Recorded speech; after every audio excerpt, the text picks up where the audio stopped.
Bonjour à toutes et à tous et bienvenue dans un nouveau tutoriel du Bosquet. On se retrouve aujourd'hui pour prendre le premier tutoriel du mois de mai sur le thème jardin secret. Et aujourd'hui je vous propose de peindre une petite théière fleurie. Donc on va prendre un format carré pour que les proportions soient plus harmonieuses puisque j'ai choisi de faire une théière assez ronde et assez basse. Bien sûr vous pouvez changer le format pour prendre un format portrait au paysage si vous le préférez. Pour les bouquets, je vous conseille quand même plutôt soit un format carré, soit un format portrait, parce que le paysage qui va être plutôt étalé est plus difficile, notamment si vous débutez à équilibrer sur les côtés de vos objets.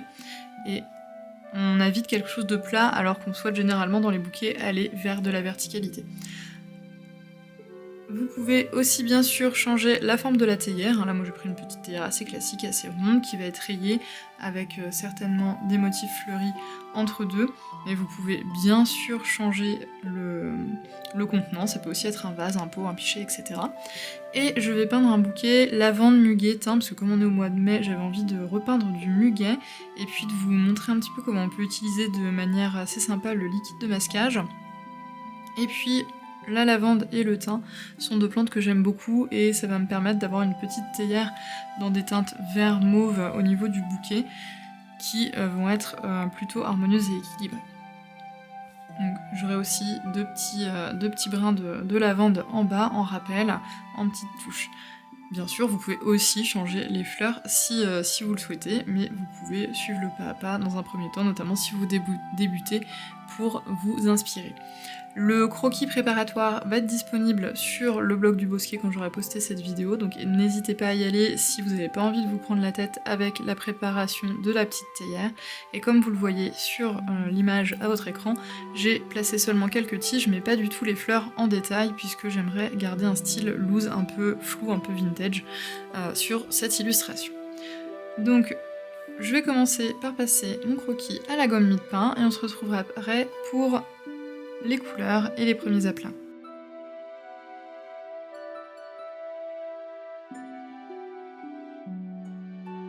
Donc comme je vous le disais, on va utiliser un fluide de masquage, donc moi j'utilise celui-ci qui fonctionne très bien, qui sèche assez vite et surtout qui n'abîme pas mon papier. Mais il y en a chez quasiment toutes les marques qui font de l'aquarelle, hein. Donc là c'est Sennelier, mais vous en avez chez Winsor & Newton, vous en avez chez PBO, vous en avez plein de marques différentes, donc à vous de voir celui que vous préférez utiliser et celui qui abîme le moins votre papier. Moi en tout cas avec le papier que j'utilise, celui-là fonctionne très bien, et puis ce format-là est très pratique, notamment quand je l'emmène en atelier et que les participants en ont besoin de beaucoup et il dure très longtemps.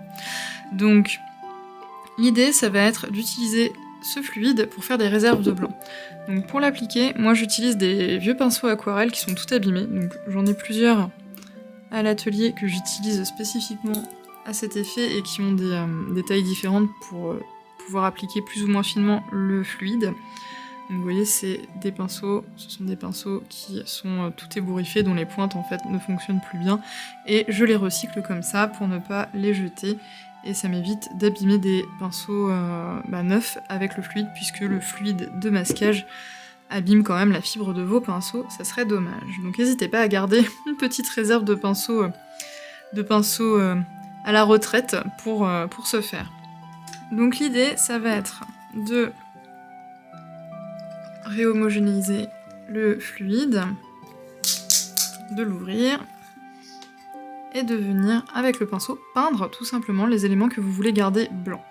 Donc moi, je vais avoir deux choses que je vais vouloir garder blanches, ce sont les grappes de muguet, des petites fleurs de muguet, et aussi sur ma théière, sur les bandes qui vont être roses, j'aimerais faire ressortir des fleurs en négatif, en fait, en blanc. Donc je vais faire sur toutes les rayures qui sont censées être roses à la fin de la peinture de ma théière, des fleurs qui vont donc ensuite rester blanches une fois que j'aurai peint. Donc je vais commencer par les grappes de muguet, comme ça je vais aller du haut vers le bas, ça évitera que mon poignet traîne dans le fluide de masquage. Donc je fais mes petites clochettes le long de certaines tiges que je vois encore.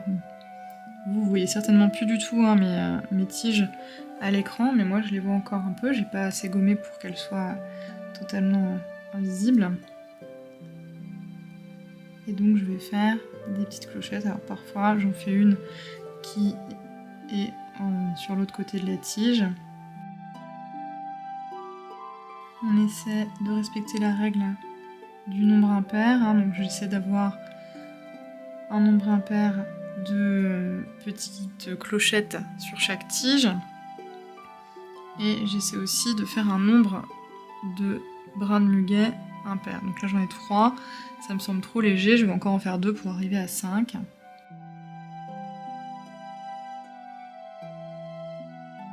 Voilà pour les petites clochettes, hein. Donc le liquide que j'utilise, moi le fluide de masquage que j'utilise, il est légèrement bleuté, donc c'est pratique à appliquer parce que je vois où j'en ai mis. Généralement ils sont légèrement colorés, légèrement teintés, hein. Peu importe la marque. Et donc, comme là mon bec va être blanc, ma première rayure rose se situe ici. Et je vais faire comme si je peignais des roses en fait, des roses ouvertes. Donc je vais en faire certaines centrées sur ma rayure et d'autres dont seulement les pétales extérieurs sont visibles, comme si le centre de la fleur était plus loin.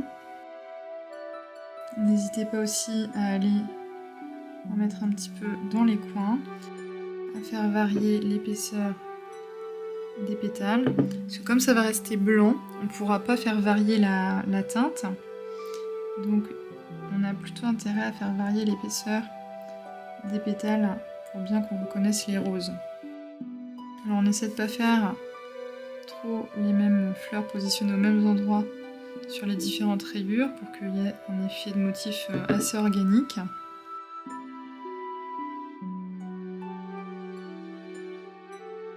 Donc voilà pour les applications du liquide de masquage. Comme on a des fleurs qui vont être blanches, je vais faire un fond. Je vais travailler un fond assez léger mais quand même présent, et ça me permettra de faire ressortir à la fois ma petite théière mais aussi les grappes de muguet. Si je laisse mon fond blanc, on risque de moins bien voir les fleurs et du coup l'utilisation du liquide de masquage, ça perd son utilité puisque l'idée c'est de garder vraiment le blanc très net du papier. Si j'avais voulu ne pas faire de fond, il aurait fallu que je positionne avec un gris très léger, légèrement coloré, mes petites clochettes.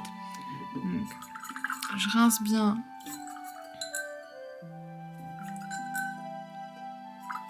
mon pinceau.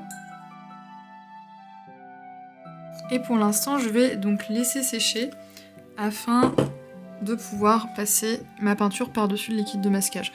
Donc soit vous laissez sécher naturellement, ça peut prendre un certain temps en fonction de l'épaisseur de liquide que vous avez mis, soit vous pouvez utiliser un pistolet à chaleur pour sécher votre illustration.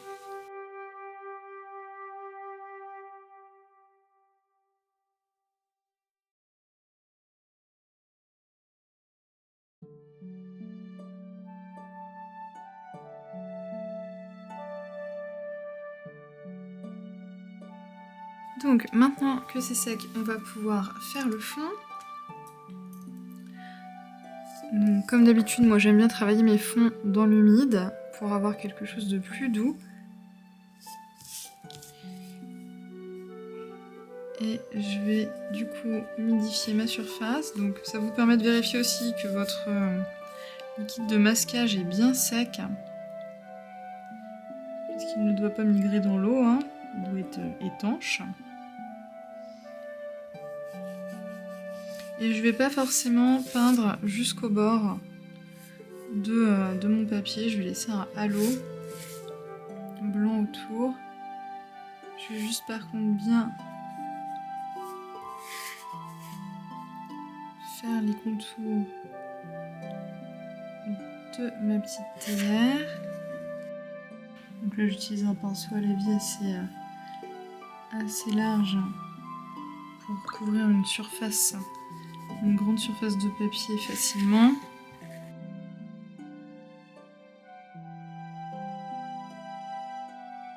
Et comme je vais avoir du blanc, du vert, du mauve, je vais en haut et du rose en dessous, je vais aller vers quelque chose d'assez solaire, d'assez lumineux, donc vers un jaune ou un ocre.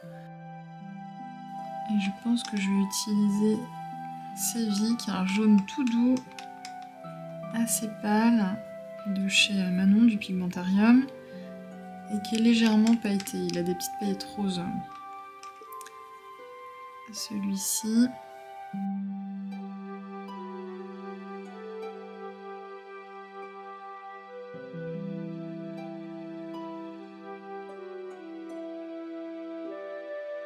Et donc je vais laisser travailler ce fond tranquillement, je vais le laisser sécher avant de passer à la suite. Donc là mon fond a bien séché. Alors je vous mentais pas, je sais pas si vous allez bien voir. J'essaierai de vous montrer à la fin de la vidéo, mais j'ai bien plein de petites paillettes rosées dans mon fond, c'est trop mignon. Et on va peindre les bandes roses sur la théière. Je veux un rose qui soit tout doux, mais quand même... Enfin, qui soit désaturé, mais qui soit quand même assez peps. Vous savez, j'ai en tête ces théières anglaises avec vraiment des motifs à la limite du kitsch parfois. Et du coup, j'aimerais bien partir sur un rose qui soit assez peps, mais qui soit quand même un peu plus désaturé. Et là, ce que j'ai, c'est soit trop peps à mon goût, soit vraiment trop pâle, trop désaturé. Donc je pense que je vais faire un petit mélange pour avoir une teinte entre deux. Donc je vais certainement utiliser celui qui est un peu beigâtre ici, avec celui du bas. Comme j'en ai encore un peu sur ma palette. Hop, on va s'éviter le bruit désagréable.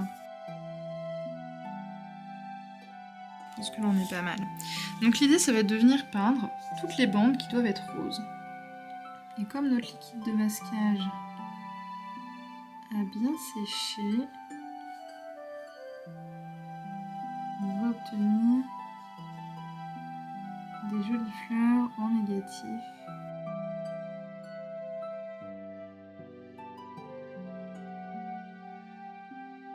Donc on passe bien au centre pour éviter d'oublier un creux d'une des fleurs.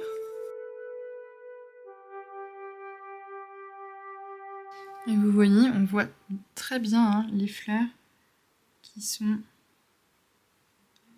apparues en négatif avec le liquide de masquage.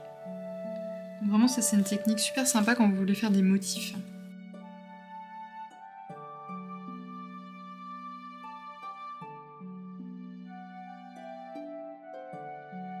Et avec un pinceau plus fin, je vais venir faire juste un liseré sur le bec. Je vais venir le faire également à l'entrée, à l'ouverture en fait de la théière. Bien la faire ressortir par rapport au fond. Et par contre, je ne vais pas le faire sur les bandes blanches, d'accord? Ça, on va le retravailler au gris après quand on va ombrer. Faire ressortir la porcelaine blanche. Donc, je vous le rapproche un peu. Donc, vous voyez au séchage, toutes les petites fleurs là, quand tout sera sec à la fin, on viendra frotter doucement avec une gomme spéciale qui est une gomme de crêpe. On peut le faire au doigt aussi, mais je vous conseille fortement si vous aimez beaucoup utiliser le liquide de masquage d'avoir une gomme crêpe. Parce que c'est beaucoup plus efficace, ça abîme pas le papier. Pour enlever en fait le fluide de masquage et retrouver quelque chose de vraiment propre, parce que là, les petites roses sont un peu salies pour certaines. Ça nous permettra de retrouver quelque chose de très propre. Donc pendant que ça sèche, on peut tout à fait préparer le violet dont on aura besoin pour la lavande. Donc ça va être un violet assez bleuté. Donc moi j'ai un reste de bleu mauve là qui avait dû servir éventuellement à des myrtilles.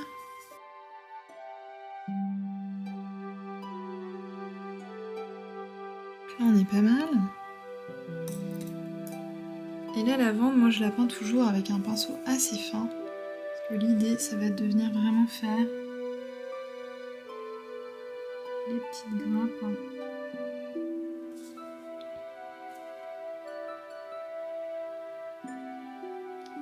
le long des tiges. Alors, vous pouvez vous permettre des petits cylindres le long de la tige, un peu plus en bas, hein, sans souci.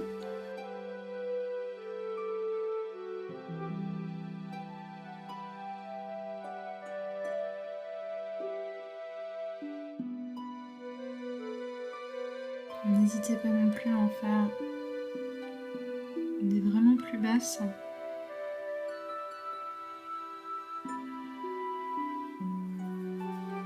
À l'avant-plan.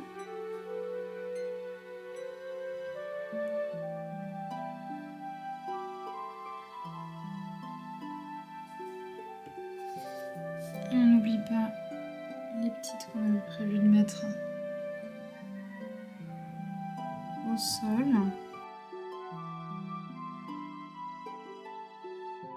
Et on va bien laisser sécher avant de positionner le thym et les feuillages du muguet et des lavandes. Voilà, ça a bien séché, donc on va pouvoir continuer avec les feuillages et les aromatiques. Donc je vais préparer un verre avec un verre oxyde pour la lavande. Je vais utiliser quelque chose d'un peu plus lumineux pour le muguet.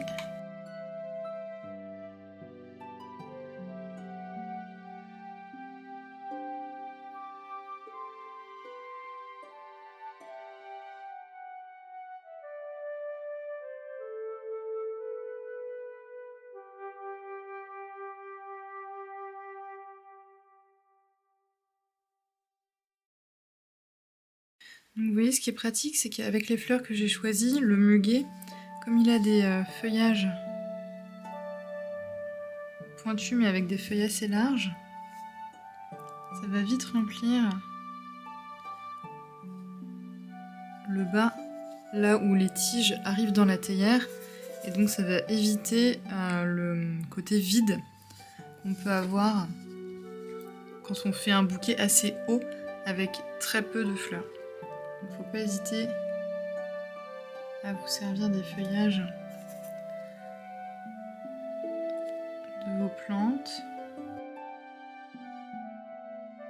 Donc là, comme j'ai pas attendu que ça sèche entre la peinture des tiges de mes lavandes et celle des tiges et feuilles de mon muguet, ça va un petit peu fusionner à certains endroits.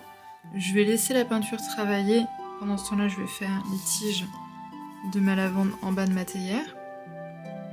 Et je viendrai retravailler quelle tige je fais passer au premier ou à l'arrière-plan quand tout ça, ça sera bien sec. Ensuite, on ajoutera les aromatiques pour créer un peu plus de densité. Donc, pour avoir des tiges très fines, on travaille à la verticale avec le bout de son pinceau.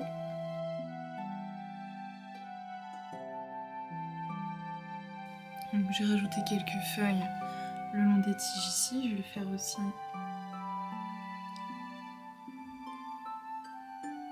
dans ma théière. Donc, généralement elles sont en symétrie 2 à 2.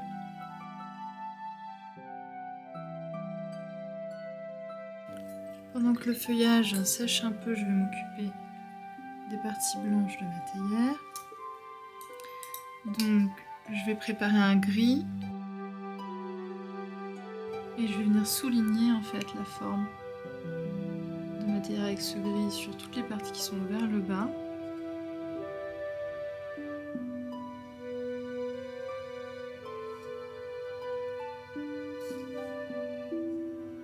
Et ensuite, avec de l'eau claire, je vais venir dégrader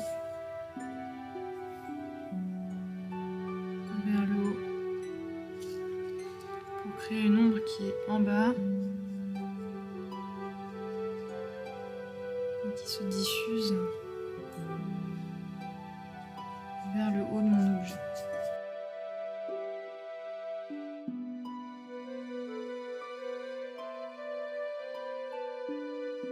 Donc, je modifie légèrement le verre que j'avais utilisé pour la lavande pour ajouter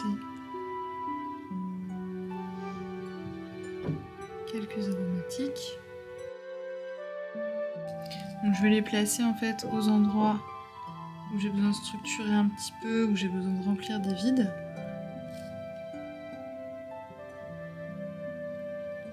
Et je vais les faire passer surtout à l'arrière-plan pour pas venir empiéter de trop sur mes fleurs. Donc vous pouvez mettre thym, romarin. L'idée c'est que ça vienne bien remplir les zones qui vous semblent un peu trop vides. On n'hésite pas à passer derrière les clochettes du muguet, hein. Comme on a mis le liquide de masquage au début, ça ne va pas passer par-dessus. Je continue à souligner les contours de ma petite théière.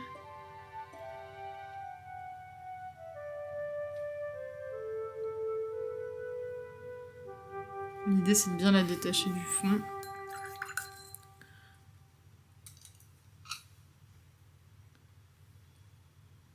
Et de lui apporter du volume en venant ombrer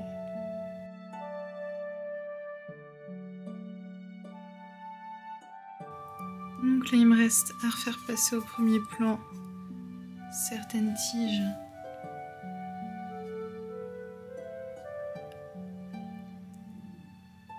de ma lavande et je vais venir travailler la texture des feuilles de mon muguet.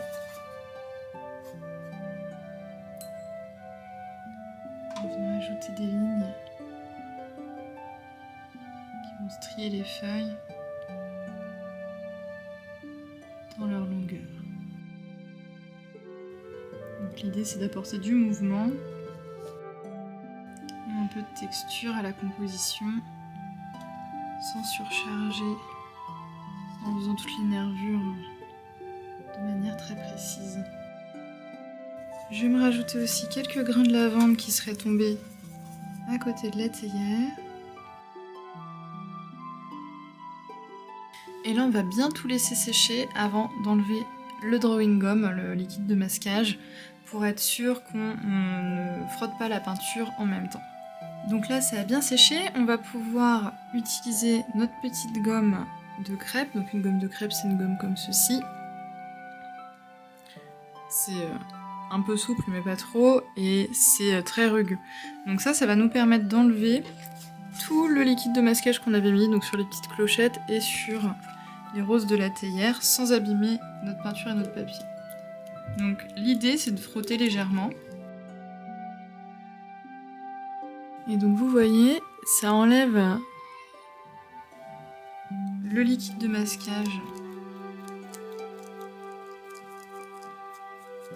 Ça reste accroché en fait à la gomme.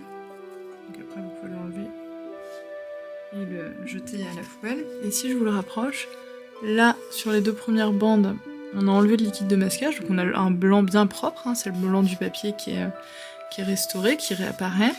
Et là on a le liquide de masquage encore, donc qui est sali. Donc ça vous permet de voir quand vous l'enlevez, si vous oubliez une zone, elle va être moins blanche que les autres. Et vraiment, vous n'avez pas besoin de frotter fort, hein, ça vient tout seul.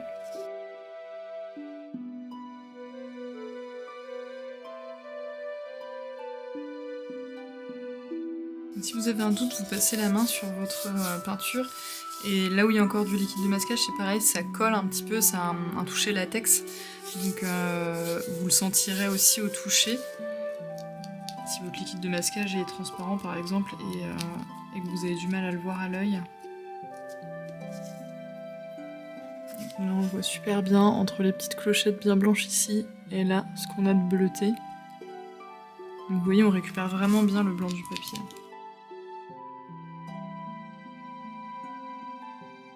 Donc je vous le rapproche pour que vous voyez mieux.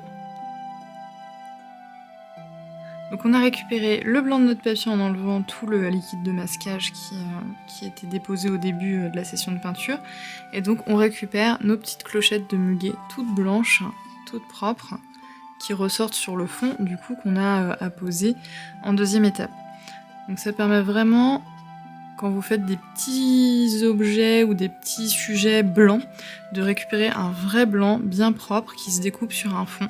Et donc l'effet est très sympa. Donc je vous conseille, si vous en avez jamais utilisé, de tester avec ce tutoriel pour vous faire un peu la main, tranquillement, sans pression.